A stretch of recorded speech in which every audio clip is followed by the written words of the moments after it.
My name is Natalie Prescott. I'm 36 years old. And the night that destroyed everything wasn't when I eliminated 7 Taliban fighters during a classified raid in the Hindu Kush, or when I earned Navy Cross recognition that would never see public acknowledgement. It was my father's 65th birthday party in our Maplewood backyard, watching my investment banker cousin Derek pour Dom Perignon while delivering his annual assessment of why I was the family's most spectacular failure. "Look at her," Derek announced to 40 relatives who'd gathered to celebrate Dad's milestone, his voice cutting through summer air like a prosecutor addressing a jury. 36 years old and still working warehouse shifts for $14 an hour. Some people just never learned to aim higher. The collective wince that followed felt like shrapnel finding its target. Aunts who'd built interior design empires, uncles who owned medical practices, cousins who worked Wall Street magic, all of them united in their sympathetic understanding that Natalie had simply never figured out how to succeed at life. But standing there in my Kohl's dress, holding a paper plate while they discussed my limitations like I was a cautionary tale about wasted potential, I felt exactly like what they saw. Someone too small for their ambitions, too damaged for their success.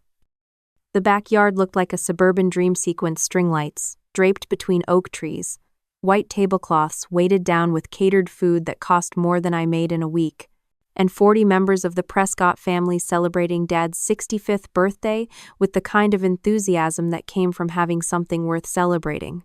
I stood near the dessert table in my Walmart jeans and Target blouse, watching relatives who'd transformed family gatherings into networking events. Cousin Derek's wife was showing off her new Hermes bag to Aunt Patricia, who was explaining how her interior design firm had just landed a contract with some Manhattan hotel chain. Uncle Robert was holding court near the bar, discussing his medical practice's expansion, while gesturing with a tumbler of 18-year-old Macallan.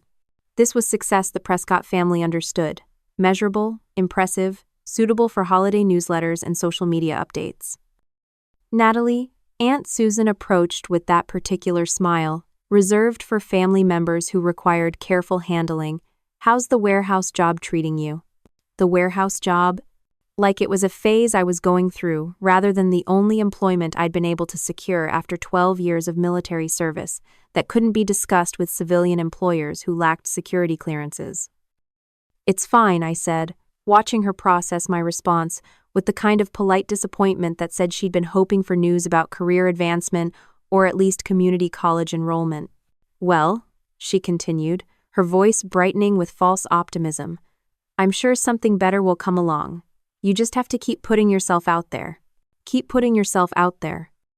While she'd been putting herself out there in junior league committees and book clubs, I'd been putting myself out there in places where mistakes meant body bags instead of missed opportunities. That's when Derek decided to address the family's elephant in the room. "Can I get everyone's attention?" he called out, raising his champagne flute with the authority of someone who'd never been ignored at family gatherings. "I want to make a toast." Conversations died as 40 people turned toward the man who'd appointed himself master of ceremonies for celebrations that weren't about him. "To my Uncle Robert," Derek began, "who's shown us all what dedication to excellence looks like. 30 years building a practice that serves our community." Applause rippled through the gathering. Robert nodded with the modest satisfaction of someone whose achievements were regularly acknowledged and appropriately celebrated.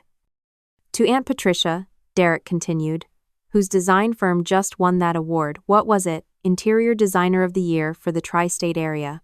More applause. Patricia blushed with pleasure, while her husband beamed like he'd personally contributed to her success through moral support and shared mortgage payments. And to my cousin Jennifer, Derek's voice swelled with familial pride, who just made partner at Morrison & Associates, the youngest partner in the firm's history. Jennifer raised her own glass while her parents exchanged the kind of meaningful look that said their investment in private schools and Ivy League tuition had finally paid dividends worth discussing at cocktail parties.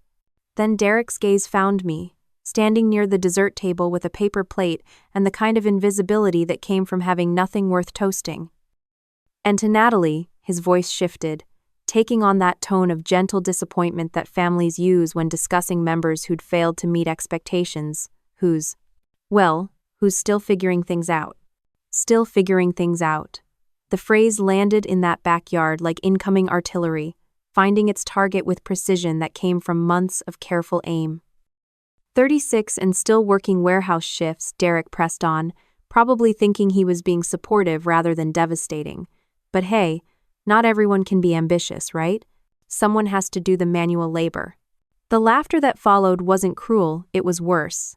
It was the kind of sympathetic amusement that people use when they're trying to be kind about obvious failures. 40 relatives who'd spent years watching me drift through minimum wage jobs, never understanding why someone with my education couldn't seem to find her footing in the professional world. To the forklift queen, Derek concluded with theatrical flourish, raising his glass toward me while the entire family joined in a toast that felt more like a roast. Forklift queen. While they'd been building careers in air-conditioned offices, I'd been building something they couldn't measure in annual salaries or performance bonuses, the kind of experience that came from leading men through hostile territory where hesitation meant casualties. I forced a smile and raised my plastic cup of grocery store wine, absorbing their pity like I'd absorbed shrapnel in Helmand Province silently, because screaming would only prove their assumptions about my inability to handle life's ordinary challenges. What they didn't know, what they couldn't know, was that every shift I worked at Coastal Logistics, every box I moved, every barcode I scanned, was maintaining the connection to a world where I'd once mattered. Where Lieutenant Natalie Prescott had been someone whose decisions determined whether American soldiers came home to families or came home in flag-draped coffins. But standing in Dad's backyard, surrounded by people who measured worth in career advancement and social media posts, I felt exactly like what they saw me as. Someone who'd never learned how to succeed in the real world, whose greatest achievements were unknowable, and therefore irrelevant. The memory hit me like friendly fire. 8 months ago, sitting in a windowless room at Quantico while a Navy commander explained why my service record would remain classified for decades. Why the missions that had earned me a Navy Cross and 2 Silver Stars would never appear on any resume or job application. Why the woman who'd prevented 3 terrorist attacks on American soil would be invisible to potential employers who required verifiable work history. What you did for this country will never be fully acknowledged, Commander Walsh had said, his words carrying the weight of someone delivering news that would reshape everything I thought I knew about my future. Your achievements saved lives, but they'll remain classified at levels that most employers will never access. But sitting at Derek's toast, watching my father's embarrassed smile while his brother's son explained why I was the family disappointment, I couldn't access those classified achievements. Couldn't remember what it felt like to be someone whose competence under pressure had made the difference between mission success and international incident. I was just Natalie, the warehouse worker, the woman who'd never figured out how to build a real career. The woman whose greatest accomplishments were locked away in files that would remain sealed long after everyone at this party was dead. Dad approached me as conversations resumed around us, his face carrying that mixture of love and disappointment that fathers wear when they're trying to be supportive about children who'd failed to meet expectations. "Don't let Derek get to you," he said quietly, his hand on my shoulder feeling heavier than the gear I'd once carried through Afghan mountains. "You're doing fine. There's no shame in honest work." No shame in honest work. While he was trying to be supportive, I was processing the reality that my father, who'd raised me to believe in service and sacrifice, saw my current situation as something that required consolation rather than recognition. 3 weeks later, when armed men stormed Coastal Logistics thinking they were hitting an easy target, Dad would learn that his disappointing daughter had been maintaining readiness for missions that would never appear in any family newsletter, but would determine whether strangers went home safely to their own family gatherings. But that night, cutting birthday cake while relatives discussed my limitations like I was a problem requiring management, I carried secrets that felt like classified information I was unauthorized to possess. The nightmares came in fragments, scattered pieces of memories that felt more real than the birthday party happening 50 feet away. The sound of helicopter rotors cutting through Afghan air while I coordinated extraction for a team that had been compromised behind enemy lines. Radio chatter that meant American lives hung in the balance while I made decisions that would never appear in any official record. Falcon 7, we've got eyes on the target. Requesting permission to engage. But I always woke up before the part where we completed the mission. Always jolted awake in my studio apartment above the Korean barbecue restaurant on Route 27, sheets soaked with sweat, heart pounding from operations that had been classified so far above top secret that even my medical discharge papers contained sanitized versions of what I'd actually accomplished for my country. The transition from Navy SEAL to warehouse worker hadn't been a choice, it had been a necessity, when PTSD from classified missions made continuing active duty impossible. When nightmares about operations that officially never happened started affecting my ability to lead teams through hostile territory where hesitation meant casualties. But standing in Dad's backyard, listening to Derek explain why I'd never amounted to anything, those classified achievements felt like someone else's life. Someone braver, more capable, more worthy of recognition than the woman who now spent her days moving boxes for $14 an hour. I slipped away from the party while relatives were taking group photos that would be shared on social media with captions about family success and Prescott achievement. The kind of documentation that would exclude me not through malice, but through the assumption that I had nothing worth celebrating. Dad's house felt different when it wasn't filled with voices measuring worth in job titles and annual salaries. I moved through rooms where I'd grown up believing that service mattered more than profit, that protecting others was worth more than protecting your own comfort.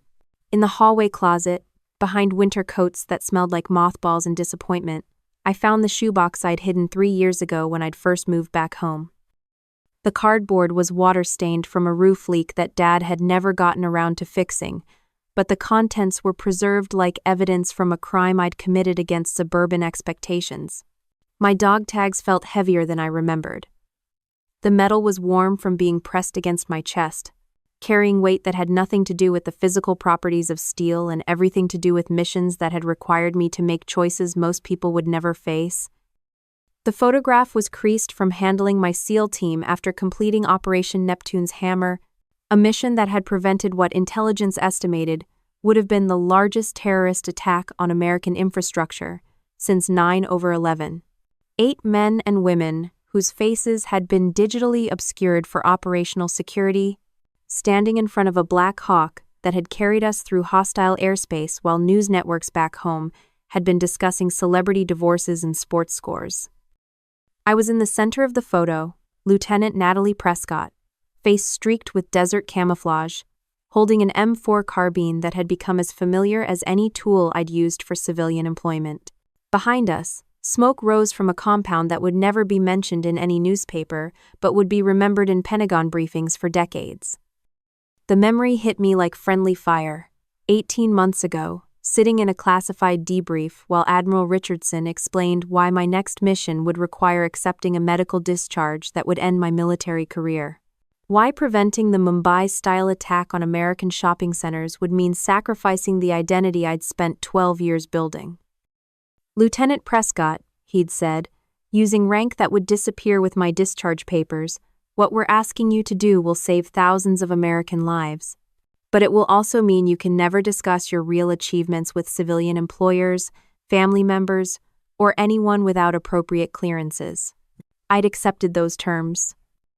Signed documents that meant my actual service record would remain buried while my official DD 214 showed conventional deployments that didn't reflect leading counterterrorism operations across 3 continents. But holding that photograph in Dad's hallway closet, I could barely connect the woman in tactical gear with the woman who'd been toasted as the forklift queen 30 minutes earlier. The silver star felt cold against my palm recognition for actions during Operation Desert Shield that had eliminated a terrorist cell planning attacks on American embassies. The citation was classified, but I could still remember every detail. 7 enemy combatants neutralized during a firefight that lasted 4 minutes and saved an estimated 200 civilian lives. Behind me, I could hear Derek's voice carrying through the sliding glass doors. The thing about Natalie is she never learned to apply herself. Always took the easy way out. The easy way out. While he'd been taking the easy way through Wharton Business School, I'd been taking the hard way through missions that required split-second decisions where mistakes meant international incidents instead of poor quarterly performance. Natalie. Mom's voice called from the backyard, sharp with the authority of someone who'd been looking for missing family members. "We're taking pictures. Get out here." I closed the shoebox and shoved it back behind the winter coats. feeling like I was burying evidence of someone I'd once been but could no longer access. The woman in those photographs had commanded respect through competence under pressure, had earned recognition that most military personnel would never achieve. But the woman walking back to the birthday party was just Natalie. The disappointment, the warehouse worker who'd never learned to build a real career. Through the sliding glass doors, I could see 40 relatives arranged for a group photo that would commemorate Dad's milestone birthday and everyone's continued success. Derek was positioning himself prominently in the front row, probably planning to post this on LinkedIn with captions about family values and generational achievement. I joined the back row, standing behind cousins who'd built consulting firms and medical practices, next to uncles who'd accumulated wealth through decades of making smart investments and conservative choices. The photographer some neighbor dad had recruited counted down from 3 while everyone smiled with the satisfaction of people whose accomplishments could be shared publicly. But looking at Dad in the center of that group, surrounded by children and grandchildren whose achievements he could discuss at country club dinners and community events, I felt something I hadn't experienced since my discharge: the profound isolation that comes when your greatest accomplishments are too classified to share. The flash went off, capturing a moment that would be framed and displayed in Dad's living room, permanent documentation of a family gathering where everyone except me had something worth celebrating. What they couldn't know, what they would never be allowed to know, was that their failure had spent the previous decade preventing attacks that would have made every family gathering in America a potential target for enemies who understood our vulnerabilities better than we understood our own strengths. But standing in that photo, surrounded by relatives who'd measured my worth in hourly wages and career advancement, I carried secrets that felt like classified information I was unauthorized to possess. 3 weeks later, when armed men stormed coastal logistics thinking they were hitting an easy target, those secrets would finally have clearance to surface. When terrorists chose my warehouse as the location for what they planned to be their signature attack on American infrastructure, they would discover that some weapons don't advertise their capabilities until the moment those capabilities become essential. The woman they'd dismissed as a forklift operator was about to remind them that underestimating American veterans, especially the ones who'd been forced to hide their true qualifications, was a mistake that could prove fatal. But that night, walking back to join a birthday party where I was the cautionary tale about wasted potential, I was just carrying dog tags that felt heavier than any equipment I'd used during actual combat operations. Some truths wait for the right emergency to prove themselves.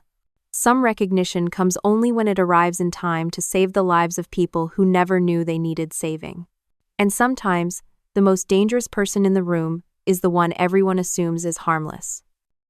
The sound hit Dad's backyard like thunder rolling across suburban New Jersey, heavy boots on concrete, moving with the precision that comes from years of training where mistakes mean casualties instead of poor performance reviews. Conversations died mid-sentence. Derek's champagne glass froze halfway to his lips. Aunt Patricia's discussion about her interior design awards evaporated into stunned silence as 40 relatives turned toward the front gate that had just opened with military authority.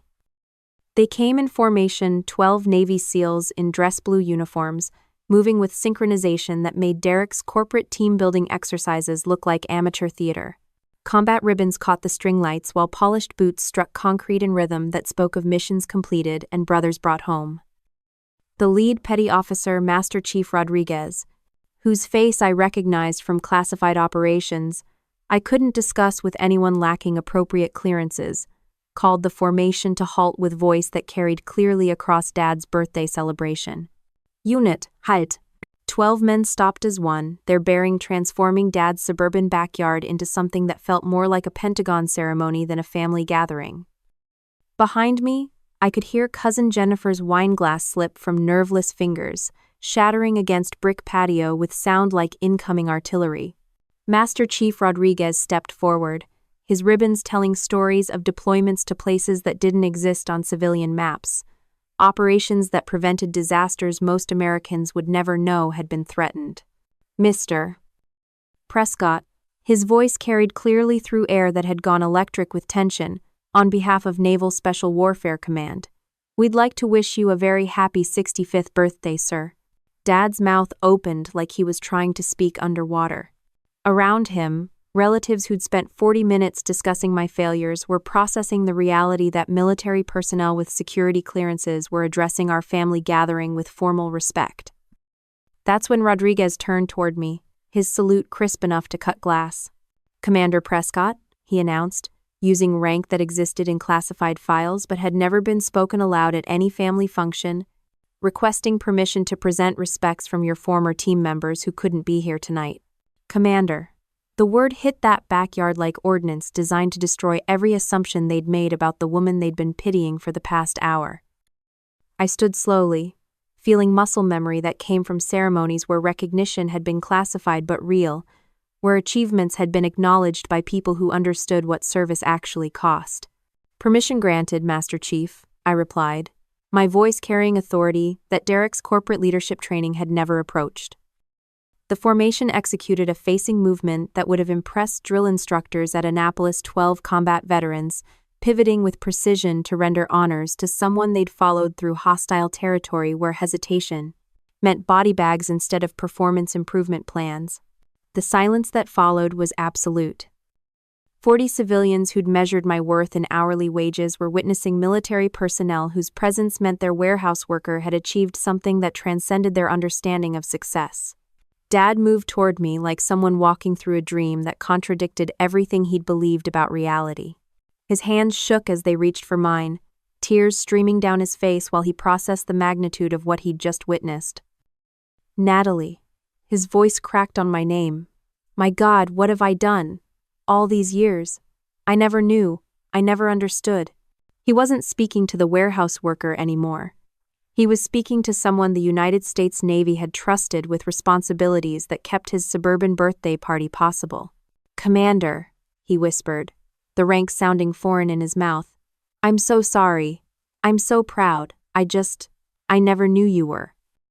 "I was always your daughter, Dad," I said quietly, feeling the weight of every classified mission that had required me to let him think less of me rather than compromise operational security that protected families like ours.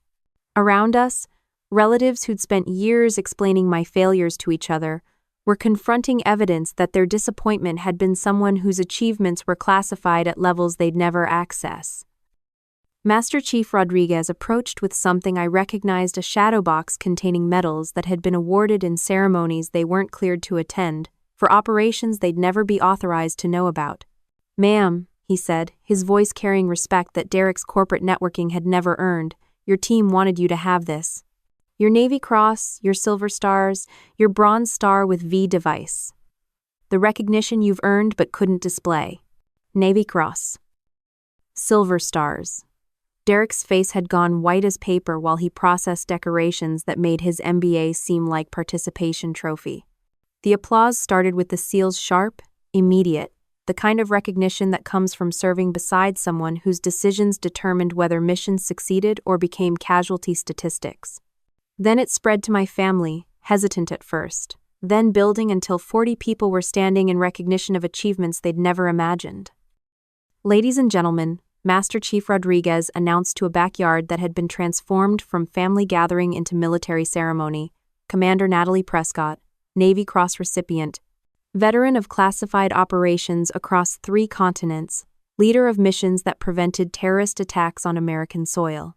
The words hung in summer air like smoke from explosions, carrying weight that made Derek's corporate achievements seem microscopic in comparison. As the ceremony concluded and the SEALs prepared to withdraw, I looked around Dad's backyard at faces that had been redefined by truth they'd never been authorized to learn. The forklift queen had been revealed as someone who'd commanded America's finest warriors. The family failure had been exposed as someone whose courage had protected the freedom they'd used to judge her inadequate. Some truths are too classified to share until the moment they become too important to hide. Some recognition arrives not when you need it, but when the people who love you finally deserve to know who they'd been underestimating. That night, surrounded by string lights and military honors, I finally understood that worth doesn't require civilian understanding, but vindication feels extraordinary when it comes wearing dress blues and carrying the respect of people who'd followed you through fire. The warehouse job had been cover. The woman underneath had always been a weapon. And Dad would never again wonder whether his daughter had amounted to anything worth celebrating. Ridiculed can make mistakes. Please double-check responses. Natalie's story reminds us that worth isn't measured by job titles or family approval.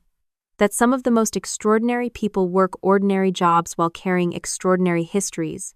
And that the courage to serve often requires sacrificing the recognition we think we deserve for the protection others need.